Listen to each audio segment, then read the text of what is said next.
Hello दोस्तों, welcome to toppers village. दोस्तों आज हम क्लास 12 मैथ्स की exercise miscellaneous exercise on chapter 5। कौन सा ये चैप्टर? Continuity and differentiability. इसके लास्ट के दो क्वेश्चंस करेंगे। देखो ये क्वेश्चंस क्या है, इसमें बोला है 22, ये एक डिटर्मिनेंट का क्वेश्चन है, तो डिटर्मिनेंट का देखेंगे। और उसके बाद में 23 ये कुछ इन्वर्स ट्रिगोनोमेट्री जैसा लग रहा है ना, फिर इसको देखेंगे। इसमें हमें अच्छा दोनों में टारगेट मिला, दोनों प्रूव करने वाले क्वेश्चन है, तो कर देंगे, टारगेट अपने सामने ही है। तो क्वेश्चन नंबर 22 मैंने लिख लिया है, ठीक है। ऐसा है इसमें, इफ़ y इक्वल टू यहाँ पे f of x, g of x, h of x, ये फर्स्ट रो के अंदर है ना। फर्स्ट रो में फंक्शन फंक्शन फंक्शन है अलग अलग, f g h ऐसे। फिर जो सेकंड रो है उसमें lmn है। lmn देखो, अगर lmn आ गया ना, इसका मतलब ये कांस्टेंट है, a b c सब कांस्टेंट है। जहाँ पे फंक्शन लिखना चाहिए था वहाँ पे उसने बता दिया f ऑफ x, जहाँ पे x दिख रहा है ना वो वेरिएबल है, बाकी मतलब फंक्शन है, बाकी सब कांस्टेंट।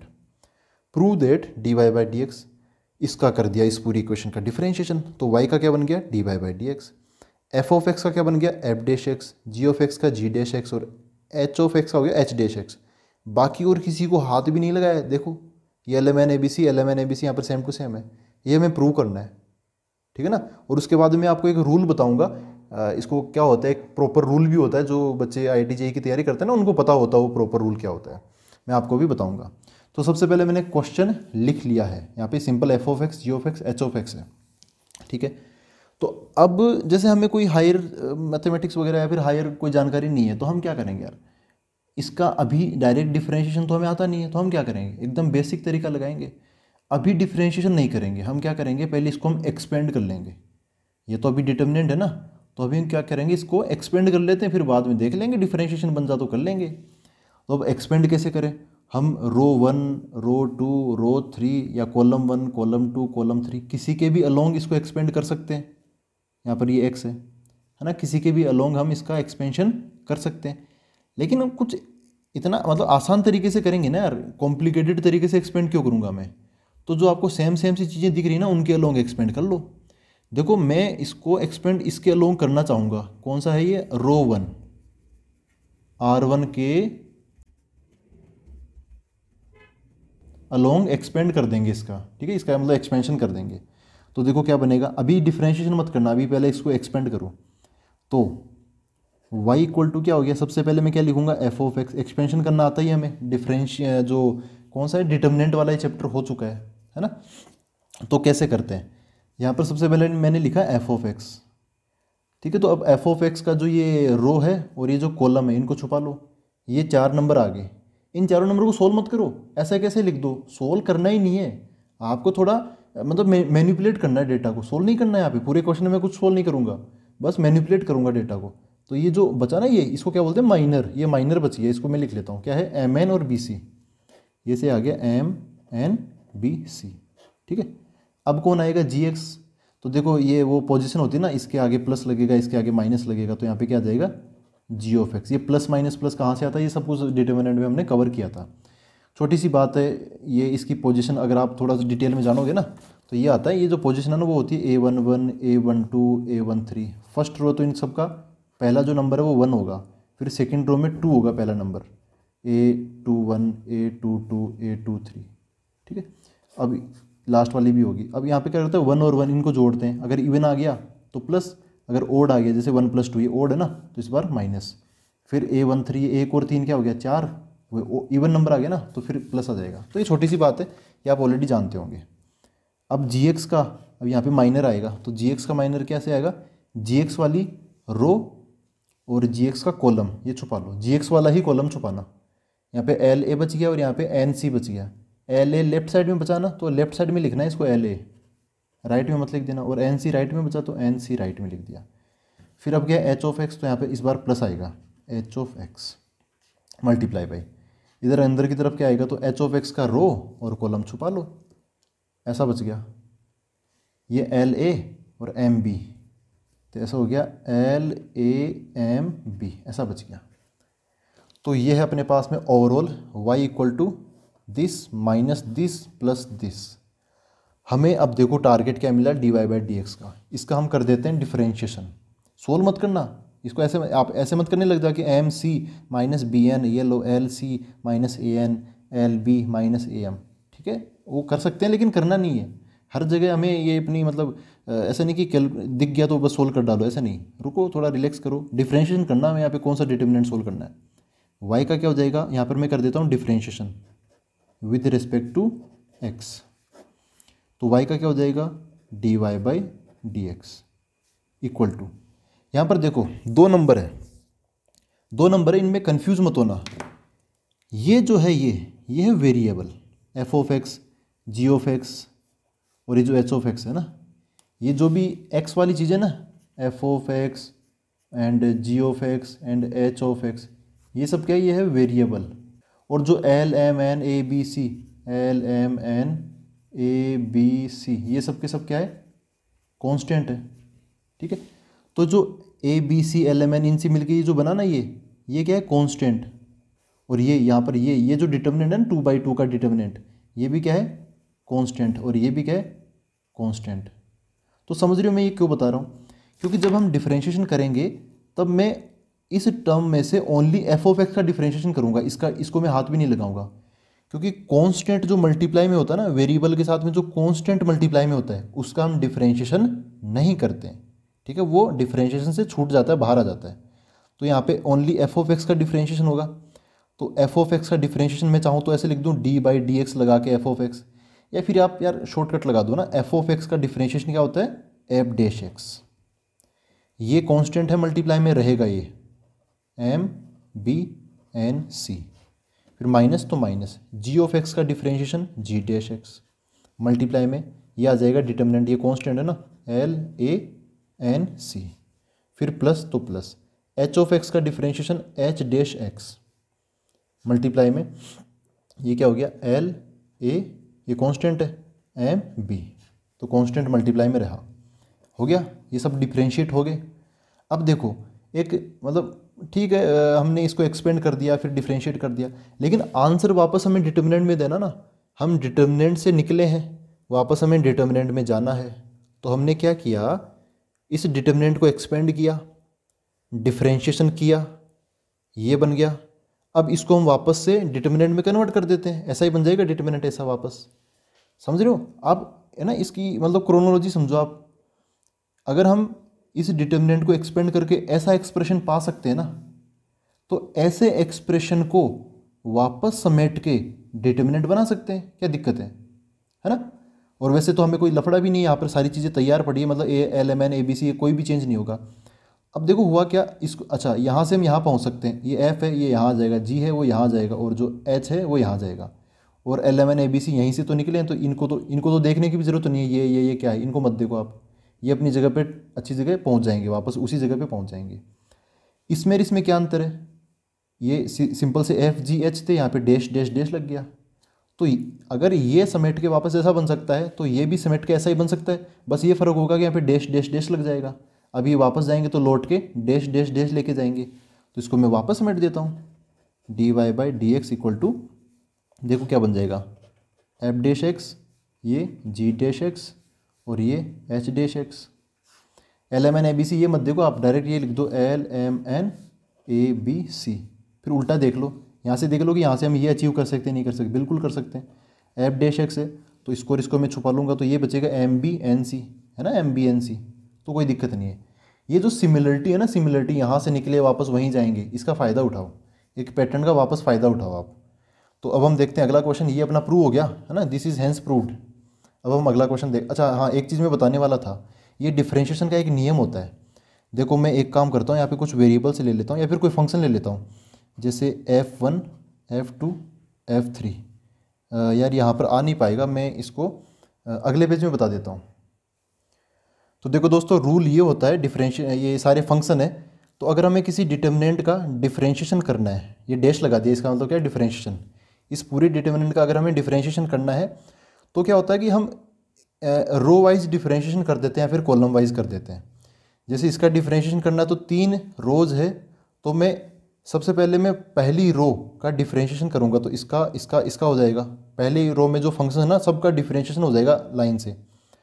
फिर अच्छा ऐसे नहीं कि सभी चीज़ों का डिफरेंशिएशन हो जाएगा, एक टाइम पे एक ही रो का करना है, या फिर कॉलम वाइज कर रहे हो तो फिर एक ही कॉलम का करना है, ठीक है, जिसमें भी वेरिएबल पड़े हो ना उसी के अलोंग करना है, मतलब करते हैं हम जनरली। जैसे अभी आपने पिछला क्वेश्चन देखा ना, इसमें वेरिएबल कहाँ पड़े थे, ये फर्स्ट रो में, बस इसी का डिफरेंशिएशन हमने कर दिया।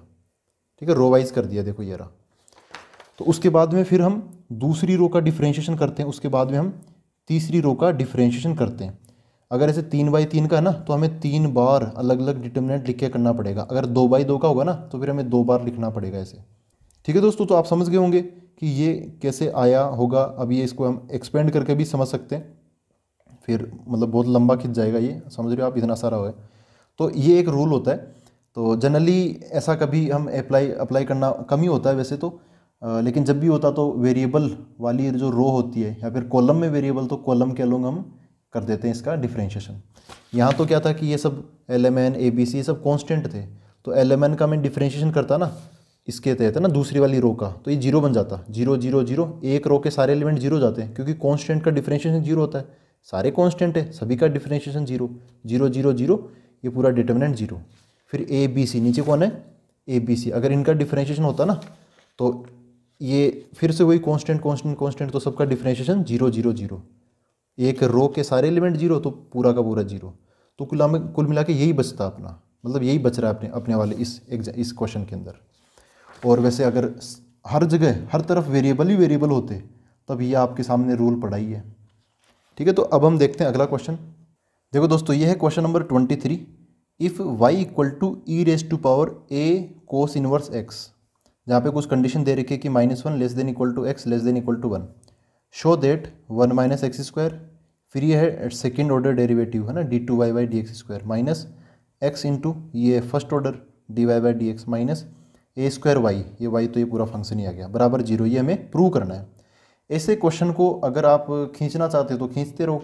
ये क्वेश्चन लेंदी भी बहुत होते हैं अगर आप इसको पता नहीं अलग अलग तरीके से करोगे तो। और ऐसे क्वेश्चन को करने का तरीका एक भी नहीं होता, ऐसे क्वेश्चन को करने के तरीके ज़्यादा भी होते हैं ना, मतलब बहुत ज़्यादा भी हो सकते हैं। तो हम तो एकदम इसको एकदम जो सटीक तरीका होगा उससे करने की कोशिश करेंगे। देखो, डिफरेंशिएशन तो करना ही है, एक बार करना है और यहाँ पे 2 बार भी डिफरेंशिएशन करना है। तो लगते हैं अब इसका आंसर स्टार्ट करते हैं। सबसे पहले मैं इसको लिखता हूँ y = e⁻a cos inverse x। ठीक है, तो यहाँ पे करें तो इसको डिफरेंशिएट करता हूँ मैं ना, डिफरेंशिएट कर देते हैं एक बार विद रिस्पेक्ट टू x। ठीक है, x के रेस्पेक्ट में डिफरेंशिएशन करते हैं तो y का क्या हो जाएगा dy/dx बराबर e की पावर। तो ये तो आपको पता होना चाहिए कि e की पावर x का जो डिफरेंशिएशन होता है वो क्या होता है, e की पावर x ही होता है वापस। और यहाँ पर कोस इनवर्स का भी जिक्र हो रहा है तो कोस इनवर्स का भी जान लो। कोस इनवर्स x का जो डिफरेंशिएशन होता है वो क्या होता है, वो होता है अपना -1/√1 - x²। ठीक है, e की पावर x का सेम टू सेम, और कोस इनवर्स का ये होता है -1/√1 - x²। देखो ये क्या है कि e की पावर x तो है नहीं, e की पावर में a फिर उसके अंदर कोस इनवर्स x ऐसे है, मतलब फंक्शन के अंदर फंक्शन है। तो जब भी फंक्शन के अंदर फंक्शन होता तो हमें यहाँ पे क्या लगाना पड़ता है, चेन रूल लगाना पड़ता है। फंक्शन के अंदर फंक्शन मतलब कॉम्पोजिट फंक्शन है ना, तो चेन रूल लगाएंगे। चेन रूल कैसे लगाते हैं, सबसे पहले बाहर वाले को डिफरेंशिएट करेंगे। तो सबसे पहले मैं e की पावर इसको डिफरेंशिएट करूँगा, तो जैसा कि अभी हमने देखा e की पावर x का डिफरेंशिएशन e की पावर x ही होता है। तो e की पावर जो भी है वो e की पावर जो ही वापस आ जाएगा, e की power a cos inverse x वापस आ गया। तो फिर लगाते हैं चेन रूल में, फिर हम मल्टीप्लाई करके लगाते हैं, प्लस नहीं लगाते मल्टीप्लाई लगाते हैं। फिर हम अंदर जाएंगे तो अंदर मिलेगा हमें a कोस इनवर्स x। तो a का तो a आ जाएगा, a तो कांस्टेंट है। कोस इनवर्स x का डिफरेंशिएशन क्या होता है -1/√1 - x², जो कि जैसा कि अभी हमने पहले देखा। अब इस क्वेश्चन को खींचना नहीं है यार, यहाँ पर देखो, यहाँ पर एक चीज़ आप खुद बताओ, कोस इनवर्स का जिक्र हो रहा है क्या कहीं पे, मतलब ये जो है ना e की power a cos inverse x, ये आपको देखने को मिल रहा है क्या प्रूव करने वाले में, नहीं मिल रहा ना, तो इसको हटा देते हैं। इसको कैसे हटाएं, ये कोई बहुत बड़ी चीज़ तो है नहीं, ये चीज़ तो हम ऑलरेडी देख चुके हैं। ये क्या है, ये वापस y ही तो है, समझ रहे हो मेरी बात। e की power a cos inverse x यहाँ पर आया, ये थोड़ा बड़ा एक्सप्रेशन था, इसको मेरे को हटाने का मन हुआ तो इसकी जगह मैं क्या रखूँगा, वापस y डाल दूंगा। यहाँ पर वैसे भी देखो y dy/dx, y का जिक्र हो रहा ना, तो उसको मैं हटा दूंगा, इसकी जगह मैं वापस y रख दूंगा। तो क्या बन जाएगा, अच्छा एक काम और करूँ, ये जो अंडर रूट है ना, under root 1 minus X square, ये अभी डिवाइड में है, डिवाइड में यहाँ कहीं पर भी आपको डिवाइड में under root 1 minus X square नहीं दिख रहा, तो इसको मैं क्रॉस मल्टीप्लाई कर देता हूँ, इसको मैं LHS में भेज देता हूँ, LHS में dy/dx के पास। तो क्या हो जाएगा, under root 1 minus X square, ये अपना ना इसको मैं LHS में भेज रहा हूँ, और ये बगल में dy/dx, इसकी जगह मैं y लिख ही रहा हूँ, इसकी जगह मैं लिख दूंगा y, और ये माइनस a है मल्टीप्लाई में, तो यहाँ पे माइनस a लगा दूंगा कांस्टेंट मल्टीप्लाई में, ऐसा हो गया। तो ये अपना क्या हो गया LHS, और ये क्या हो गया अपना RHS हो गया, ठीक है ना। मल्टीप्लाई में क्या है, y है ये। तो देखो अब क्या करें, इतना हमने अचीव कर लिया। अच्छा एक काम और कर सकते हैं, यहाँ पर आप थोड़ा ध्यान से देखोगे तो हमें थोड़ा हिंट मिल रहा है। कैसे, जैसे 1 माइनस एक्स स्क्वायर है ना, इसका अंडर रूट है यहाँ पर, तो जो अभी हम सोल्व कर रहे हैं इसमें तो अंडर रूट है, लेकिन जो हमें प्रूव करना है यहाँ पे अंडर रूट है क्या, यहाँ पे अंडर रूट नहीं है, ये तो खुला है, तो यार इसका अंडर रूट हट गया, इसका मतलब स्क्वायर किया होगा, है ना।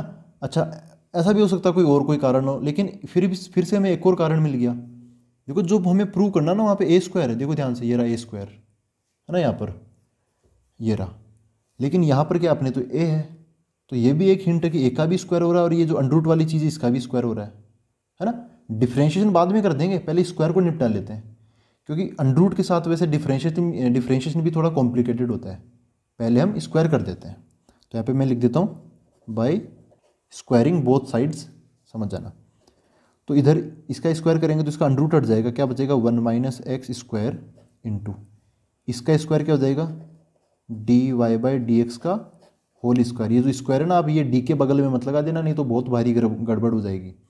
dy/dx का होल स्क्वायर है ये, y का 2 बार डेरिवेटिव नहीं हुआ अभी, ठीक है ना, स्क्वायर अलग चीज़ होता है।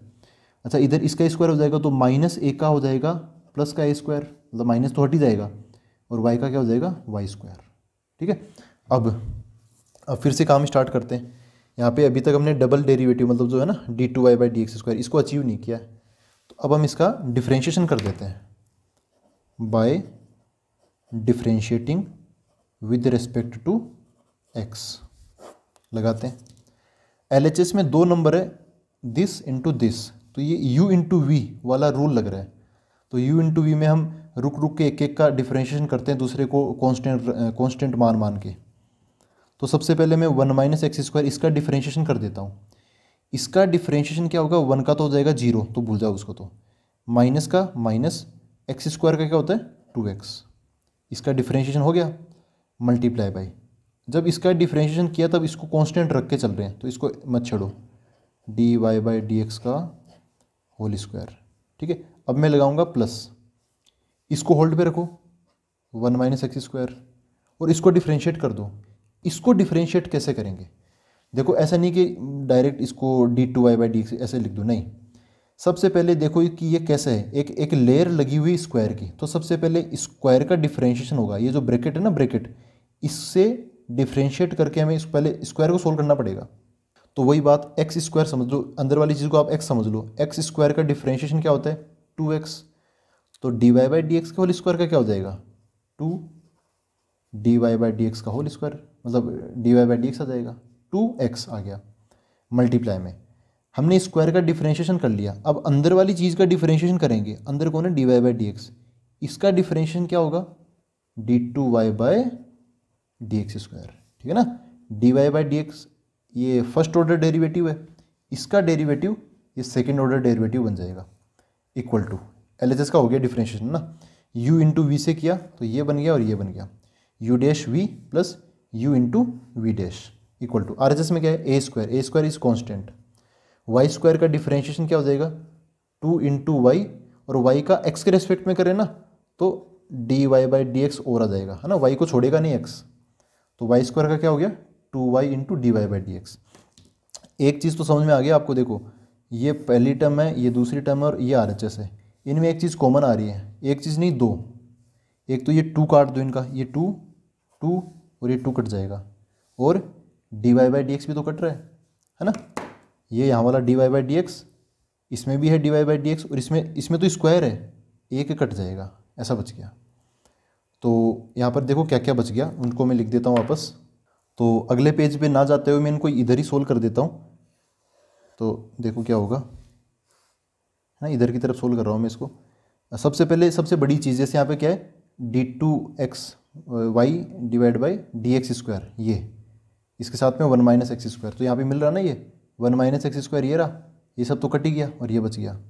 तो ऐसा बन गया 1 - x², है ना ये, और इसके साथ में क्या है d2y बाई dx², ये हो गया।